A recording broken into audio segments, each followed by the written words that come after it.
The jinn of Nusaybin came to him and announced their faith. وَبَعْدَ وَاحِدٍ مَعَ الْخَمْسِينَ أَشْهُرٍ مَضَتْ لَهُ يَقِينًا.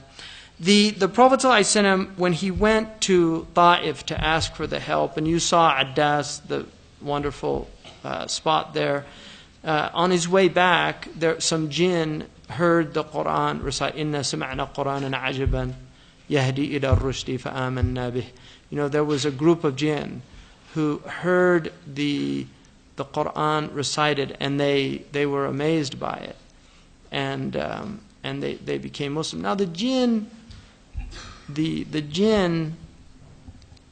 are basically creatures that live here with us. They occupied the earth before we did, and every culture has a tradition of the unseen creatures, sprites, leprechauns, whatever you want to call. Every culture has some concept. Poltergeist in the German tradition. If you go into Africa, there's a lot of... So all of these different cultures have an understanding that there are creatures living aside. Now there's a lot of mythology that goes with them. There's a lot of fantasy and stories. We know that in imaginative literature, Tolkien and these are all expressions of that. It's something in us that's aware that something's going on alongside all of this. We just don't know quite what it is. But that's really, and that's why there's an appeal to that. The Lion, the Witch, and the Wardrobe, all that. That's all about jinn. But people don't really understand it because it's a world we don't have access to. Now, the people that have the most access to it are desert people, because desert people experience. The jinn tend to live in areas that are uninhabited.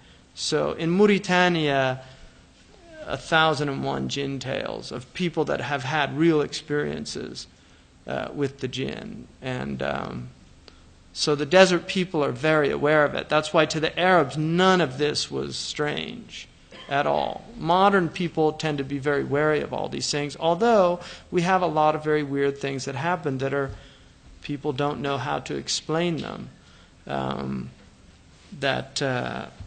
just fall under that kind of supernatural category. But there's a lot of obsession with this stuff, with ghosts and things like that in the West. So that is that group. Now they, according to our tradition, they do have the ability to change their form. So the Prophet ﷺ also indicated that sometimes they enter into forms in animals. So you will see. There's one of the people here who's here. It's one of my favorite stories about her father was in a apartment, and he woke up and there was a big boa constrictor. This is in a city in the U.S. There was a big boa constrictor in his room. And can you imagine that? I would have passed out. But he said, by the Lord of Sulaiman, if you're a jinn, leave. I just thought that was so amazing, the presence of mind to be able to say something like that. But it turns out like these snakes can go into the sewage and come into people's houses through the toilets. So something to keep you up at night.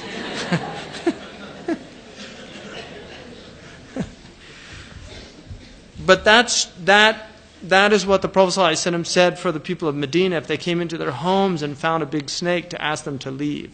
If they didn't and they pose any threat, then you can kill them.